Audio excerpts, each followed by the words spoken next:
Okay, we got our packets out, and we are going to do the very first problem. Eliminate the parameter and write a single Cartesian equation. The word Cartesian, make a note of this. This is important if you don't already know.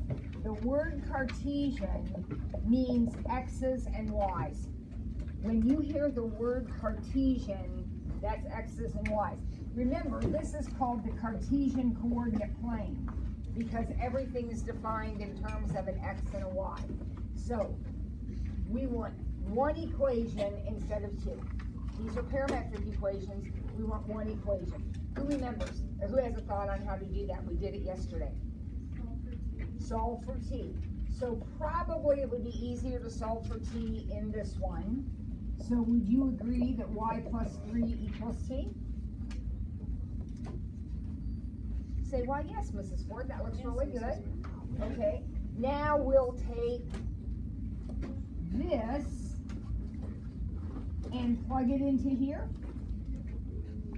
So we'll have x equals 2 plus 4 times y plus 3. Now let's fix that. That's kind of an awkward equation. So x equals 2 plus 4y plus 12. So x minus 4y equals 14.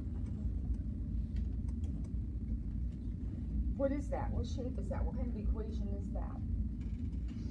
That's a line. That's a line. So in other words, if we took our calculators out, we're not going to do it, we did it yesterday, but if we took our calculators out and graphed these two equations, they would look like this line. Everybody remember that? That's easy enough, isn't it? All right, let's go ahead and finish this paper. Number 2 is the inverse of the log function, a function, y or y not. I don't know if we talked about this yesterday or not. So let's start with, what does the log function look like? We should know what that looks like. It looks like this, right? And this is the point 1 comma 0. That's our logarithmic function. Now, the question is, okay, first of all, that's a function, right? Nobody's got issues with that. It passes the vertical line test. So that's a function. Now, the question is its inverse a function? Now, we need to understand what it means to be an inverse. Inverses undo each other, okay? So if you had an ordered pair, let's say your function had an ordered pair 1, 2, and 3, 5, then the inverse, and did I talk about that notation yesterday? No. Okay, this is the inverse notation. That's read F inverse. And that looks like a little -1 exponent, but it's not an exponent. It's just the symbol for inverse. So don't be thinking 1 over and all that stuff about negative exponents. It's not an exponent, even though it looks like that. This is called the inverse of the function. F inverse is how we read that. So we say F inverse. And it would be 2, 1, 5, 3. Inverses undo each other. So if F is the function that changes 1 into 2, or maps 1 onto 2, the inverse will take that 2 and turn it back into a 1. They undo each other. With inverses, what was X becomes Y, and vice versa. Inverses switch the ordered pairs. All right? Now, I want you to think about that for a second then. If this is going to be a function, if this inverse is going to be a function, these can't repeat, right? But those were the y's in the original equation. Would you agree? So if your inverse has to be a function, then that means your original y's cannot repeat. Does that make sense to you? Think about it. If you had a function, let me use a different letter. If you had a function that was, let's say, 1, 2, 3, 2, That's a function. Look, we don't have any repeated x's. That's a function. But when we do the inverse, what happens? The x's are now repeating, and we don't have, this would not be a function. Everybody still with me? So, wait a minute. So that means if I want my inverse to be a function, that's the question here, is the inverse of this a function? My y's can't repeat. Because if my y's repeat in the original, when I do the inverse, those y's will become x's, and I'll have a problem. Now, how do I tell if my y's repeat? We use something called the horizontal line test. Because think of this picture right here. If you hit twice, if the horizontal hits twice, what does that mean about these 2 points? They have the same y coordinate. So the vertical line test will tell you if you are a function. The horizontal line test will tell you if your inverse is a function. So here's the picture, logarithm function. Is the inverse going to be a function? Yes, because this thing passes both the vertical line test and the horizontal line test. When things pass both, they're called one-to-one. Did I already talk about that? Mm-hmm. Yeah. Oh, so is this all repeat? Yeah. No, not all of it. Not all of it. No, We just learned that. Okay, we just learned that. Okay, all right. So it's called one-to-one. Now, let's come back to this parabola here. This parabola. Is the parabola itself a function? Yes. It passes the vertical line test. Would its inverse be a function? No, because it does not pass the horizontal line test. Okay? So that's not too bad of a question. All right. Now, question number 3 talks about how do you find an inverse? So let's talk about that. Well, first of all, if you happen to know the ordered pairs, you know, if somebody's handed you some ordered pairs, how do you find the inverse? It's real easy. You just switch them all, right? That's easy. But what if they give you an equation? The one on the quiz there, whatever that is kind of hard, so I'm going to go ahead and do a little easier one. What if they give you an equation?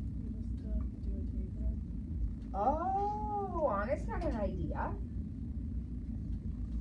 Not a bad idea, especially if I'm graphing. It's a good idea. She said, can I just take this equation and make a t-chart? Because I could make a t-chart, plug in some x's, get some y's, and then switch the ordered pairs, and then write the equation of what's left of those ordered pairs. Now, as long as it's a line, that would be pretty easy. If it's a funky equation like is on the quiz, getting the ordered pairs would be easy, but writing the equation might be a little tricky. This one, definitely you could do that way. Here's what I'd like you to think about, though, for a second. Functions inverses undo each other. Okay, so let's look at this function right here. If you give it a number like 6, what does it do to that number? It multiplies it by 2 and subtracts 3. Okay, so think of me as the function f. You give me a number, I'm a machine.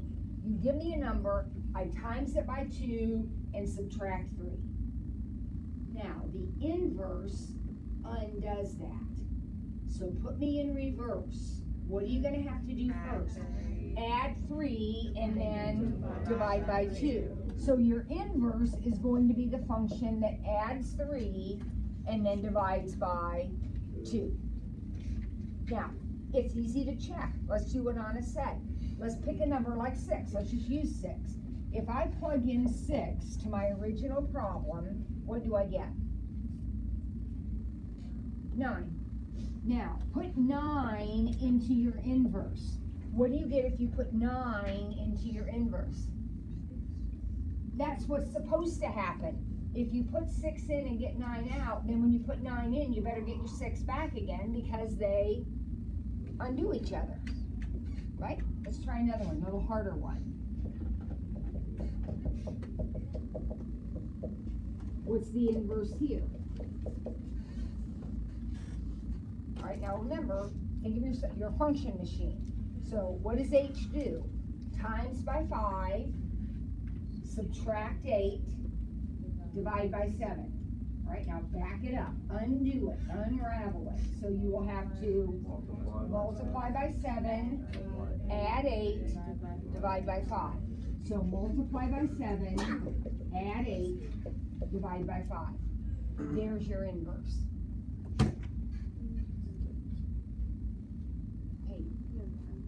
If you want to check this, you could do a quick thing like this, right? You could stick a number in. So let's say I stick a number in, like 4, and I get an answer. Then I'll put that answer in here, and what better happen? I better get my 4 back again, right? Or whatever number I started with. Now, some of you are sitting there saying, oh, Miss Ford, I really like watching you dance around up there in the front of the room, but you know what? I don't have a clue what you're doing. Some of you, this is just too much.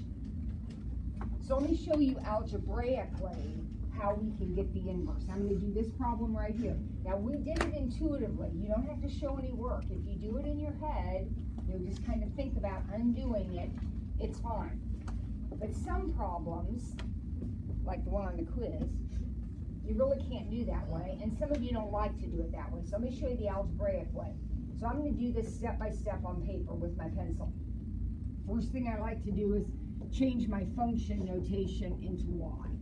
Remember, h of x, p of x, f of x is the same as y. Now, I'm going to switch my variables. This should look familiar to you because it's what you did last year. You switch your variables. We're finding an inverse. My variables get switched. Now let's get y by itself. So I'll times by 7. I'll add 8. And divide by 5. There's my inverse. Just what I got when I did it in my head. But that's the steps to do it on paper. Okay, so what are those steps again? What did I do first? Made this a y, just so it's easier to manage. And then, what? This is the key. Switch your variables. And then get y by itself. Remember doing that last year? Yeah. Okay. Now let's do the one on the quiz, because it's the same exact concept, but it's a little bit tougher. So here's the function.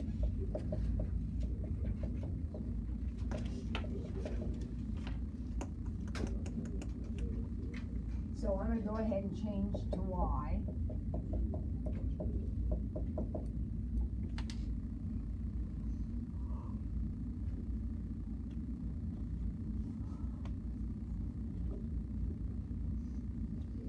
What do we do if we're doing this algebraically? The next thing is switch my variables.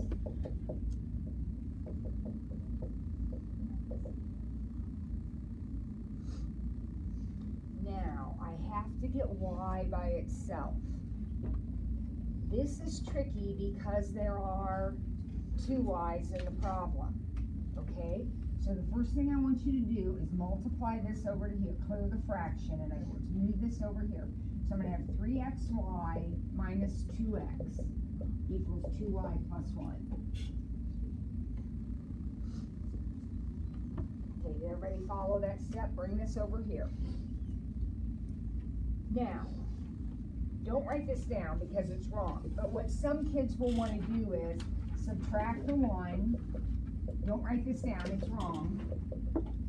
And then divide by 2. And they'll say, look, I got y by itself. Well, what's wrong with that? You still have a y over here. So that's not how we do it, okay? That's how you'll be tempted to do it, but that's not how we do it. Instead, I want you to put everything with a y on one side of the equation and everything without a y on the other side.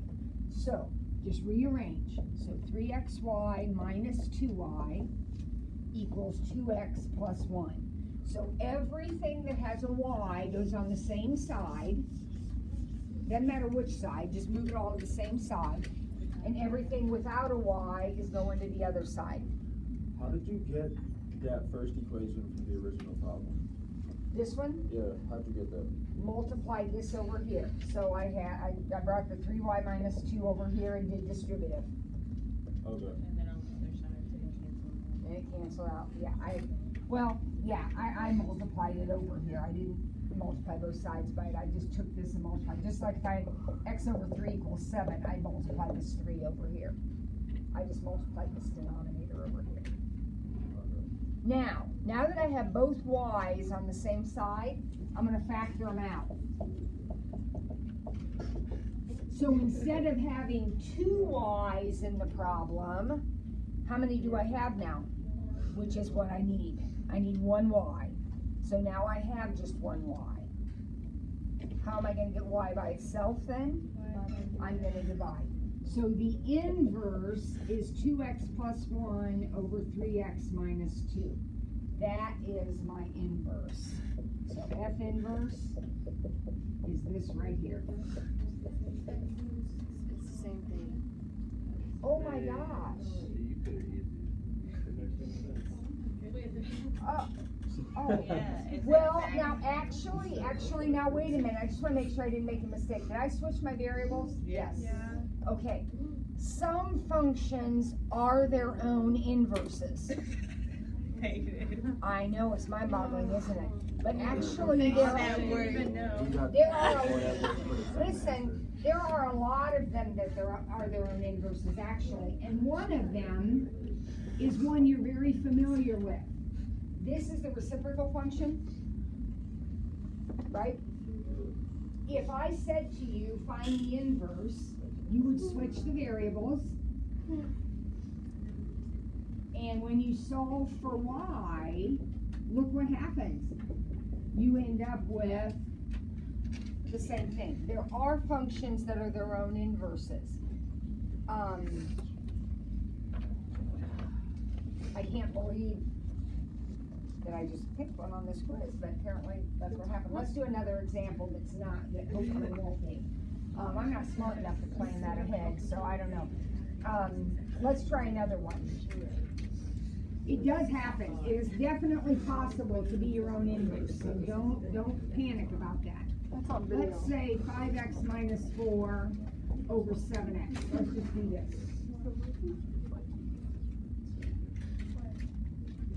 All right, we're finding the inverse. All right, so what's step 1? We're finding the inverse. We got to switch our variables.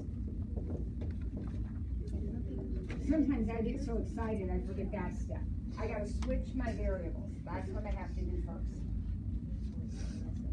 Now I'll bring that denominator over. Now this is the key step, because since you're going to be solving for y, you have to get them both together. So I'm going to bring this 5y over. So I have this.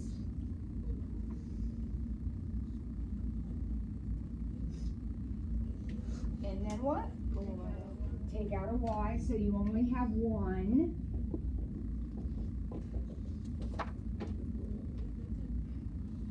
And then divide. So your inverse is going to be negative 4 over 7x minus 5. So this is one that's not its own inverse. Most things aren't, but some things are. On the first equation, you switched like your y and your x's kind of in the middle of the equation, and on the second one, you did it like at the very beginning. Does it matter when you do it? No, I did it at the very beginning here. The difference is no, it doesn't matter when you do it, but you want to do it early in the problem. I started in function notation, so this first step, all I did was rewrite the f of x as a y. Okay. It started that way in that problem, so I didn't have that. Then I immediately switched. Okay.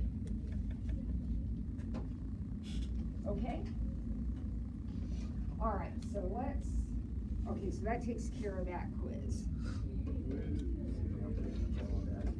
Well, not the back of it, but it does the front of it. Now, let's look at, turn the page in your packet, turn the page, and look at the very first question on this other quiz here. It says f of x equals 5x minus 8 over 7. Find f inverse.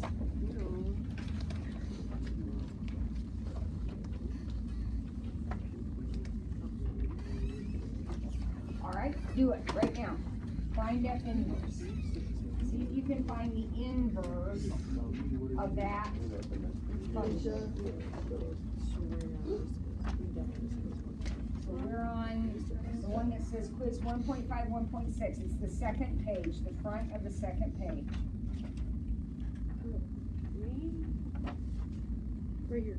The front of the second page. Not the back of the front page, but the front of the second page. Katie, you done already? What do you have? 7x plus 8 over 5. Is she right? Yeah. You agree with that? Okay. Remember, you can do a quick check. Let's say, for example, you put a 3 in here. What do you get if you put a 3 into this problem? If you put a 3 in, you're going to get out a 1. Is that right? Now, let's put that 1 into here, and what had better happen? I better get my 3 back again. So if I put in a 1, I do get 3. Okay, so that's a quick check to make sure she's right. Now, what's the domain of the inverse? The range. The range of the original. Oh my gosh. The domain of the inverse is the range of the original. Does that make sense to you? Yes, because the range of the original is the y's of the original, and what happens in the inverse? They become the x's, right? So in a problem like this, it doesn't really matter because the domain and range are all real numbers, right? We don't have any issues here. Now, some of you might say, Mrs. Ford, there's a fraction, and when there's a fraction, we have issues. Only if there's a variable down there, right? There's no variable down there, so this has all real numbers as its domain and range. But let's come over here to this one. Oh, that's the one that's its own inverse. Let's say that the domain, the original function, has a domain x cannot be 4 and a range of y cannot be 2. Okay, so that's the original function, some function made up out there. Tell me about the inverse. What will be the domain and range of the inverse? If the domain of the original is x can't be 4, then the range of the inverse is y can't be 4. The domain, if the range of the original is y can't be 2, then the domain of the inverse is x can't be 2. Now, do you remember how tricky it is sometimes to find range? Domain is pretty easy because we have rules for domain. Our rules for domain are, if you're under a radical, you gotta be positive. If you're in the denominator, you can't be 0. We got those rules, right? But the range is tricky, and I always say just graph it and try to figure it out. You know, it's kind of wishy-washy. Well, not anymore. Because if you have a question about the range of something, all you have to do is look at the domain of its inverse.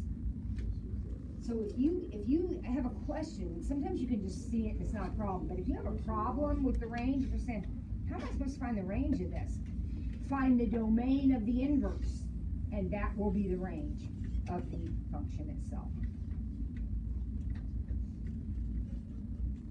Awesome observation. You get a bonus point. Awesome.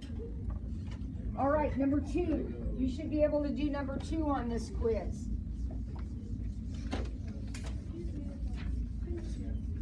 Number 2 on this quiz, you should be able to do. What do we call these equations right here? What are these called? These are called parametric equations. Your job is to write a single Cartesian equation.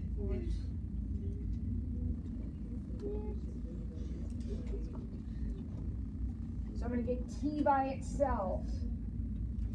So let's see, x minus 3 over 2, is that t?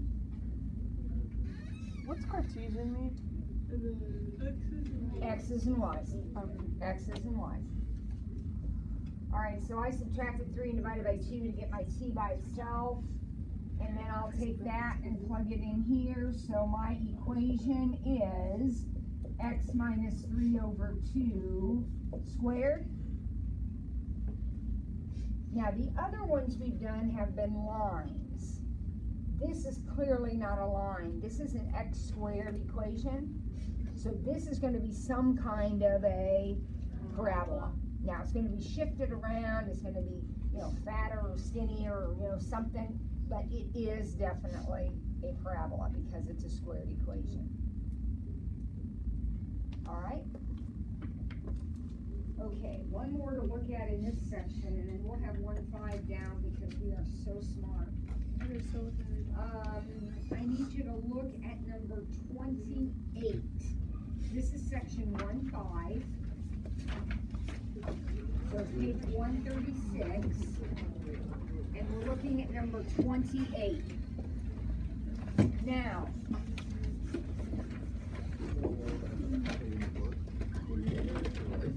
sometimes I'm not a stickler about doing stuff a certain way.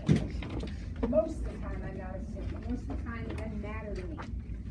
But I need to be clear about, okay, here's question 28. Read the directions. What page is This this? is page 136, section 1.5, page 136, problem number 28. Confirm that these are inverses by showing that these compositions are true. Now, do not be confused by the notation. You know how to do this. But this is the way that you actually prove or confirm that things are inverses. Remember, if I put a number like 7 into this, and I get an answer, and then I put the answer in here, I should get my 7 back again. That's what it means to be an inverse. However, it is possible that you could put a 7 in, get an answer, put that answer and get 7 back, and it not be the inverse. It could be that 7 is a special number in this problem. So instead, if you are actually proving, not just doing a quick check of your answer, but really proving, you have to do it in general. So we're going to build the composition f of g of x. Now, you know what that means. That means find f of 4x minus 3. That means put g into f. Right? You did this on your test. We're putting g into f. So that would be f of 4x minus 3 would be 4x minus 3 plus 3 over 4. I put g into f. Now, what happens here? They all cancel and leave you with x. You started with x and you ended with x. Beautiful. Now go the other direction. You have to do it the other direction. So now we're going to do g of f of x. So g of f of x. Now that means finding g of x plus 3 over 4. Now these look scary, but they always work out beautifully. They always work out beautifully. That means take this and plug it in here. Take F and put it into G. So that would be 4 times x plus 3 over 4 minus 3. Before you freak out, what's going to happen to these guys? They're going to cancel. And you're going to be left with x plus 3 minus 3, which is just x. That's the key. You started with x, you ended with x. They undid each other. They are inverses. So, for this set of problems, on any test or any quiz where it says prove, verify, confirm, whatever, that these are inverses, you are going to build this composition and this composition. No other method is going to be a proof. Okay, more. Do they always have the same answer?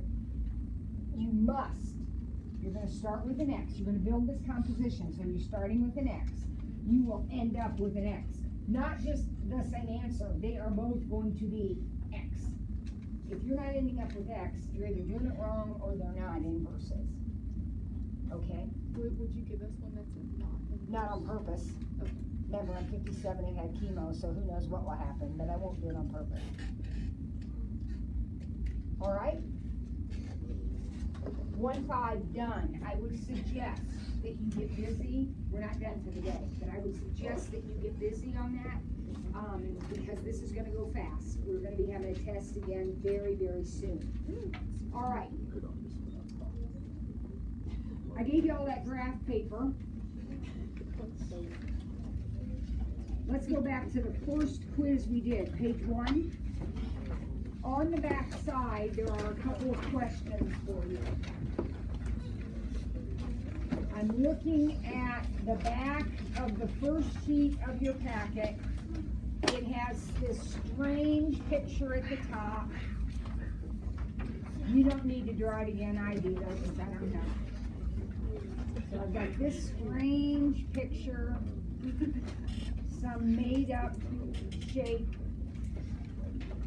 Okay, everybody find the page I'm talking about? Yeah. That's at the top. Now, I want to go down to problem B, because you know how to do these. In problem B, I have said find f of x plus 2. Notice that I've added a 2, and we know what adding a 2 does to your curve. It either moves you up and down or it moves you sideways. This 2 has been added right to the x, grouped with the x, which means it's going to pick up that picture and move it 2 units to the left. So, instead of that little bubble starting at -2, it's going to start all the way over here at -4, right? So there's my bubble. Then this guy's been shifted over, so he's going to look like this. And then I have my bubble underneath. That would be the answer to problem B. So you already know that. Now we have actually already talked about problem A too, although it's a little more complicated. Notice what's happening in problem A. We are putting a negative on the x. Anybody remember what that does? It doesn't go upside down. It's a flip. Negatives are flips. It flips you across the y-axis. If you change the sign on x, you go from like +1 to -1 on the x. You switch sides. So f of -x, that part of it, would take, this is not the final answer, I'm going to go ahead and do this. It would take the picture and flip it across the y-axis. So this would be f of -x. This takes care of the -x part. When you put the negative on x, you flip across the y-axis. Okay? Now what does that +1 do? Be careful, look where it is. That's going to take everything and pick it up 1 unit.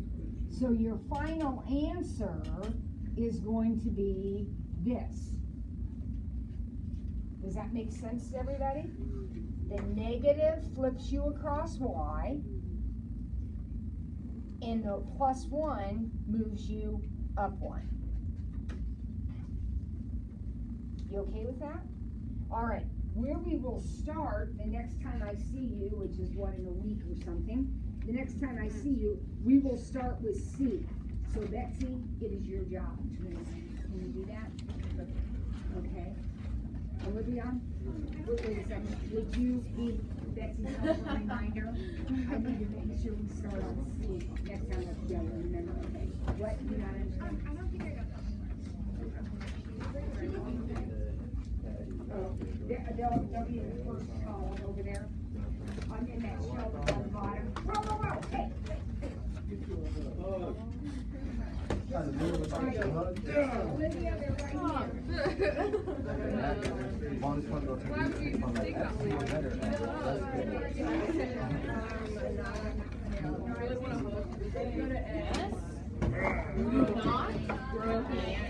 It's like after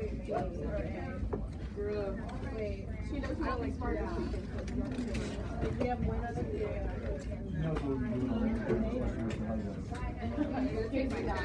Don't drink too much now.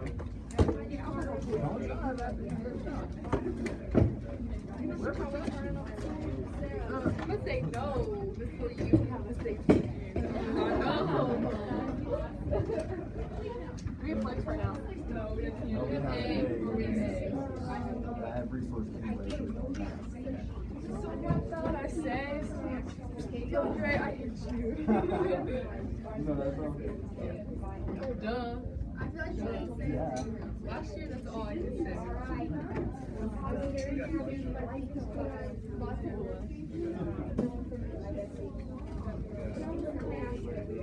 What is the thing? We're gonna work hard tomorrow at service, right? Yes, we are. Maybe I'll see you all walking. Bye. Bye, sweetheart.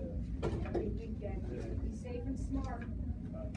What would Mrs. Ford do? That's our motto. Bye, sweetheart. Always. You guys only knew. Like 12. Hopefully I'll get the right set of assignments done this time. I hope so, Dad. I hope so. Bye. Jay, have a good weekend.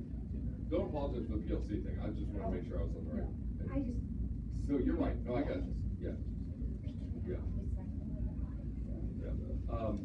I think if it's okay, I'm gonna try to use flex time to get my LMO set up. Is that cool? That's fine. Okay. Because we're doing, just the book stuff that you don't Right. use anyway. Where are you guys gonna be? Jen's room. Jen's room. Okay, well, if it happens to just work, then I'll come down to her room. If I Okay. have extra time. Okay. That'll be fine. Okay. All right. I go. So now we have period A. Oh, you know what? I bet it's still running. So it's okay. It is still running.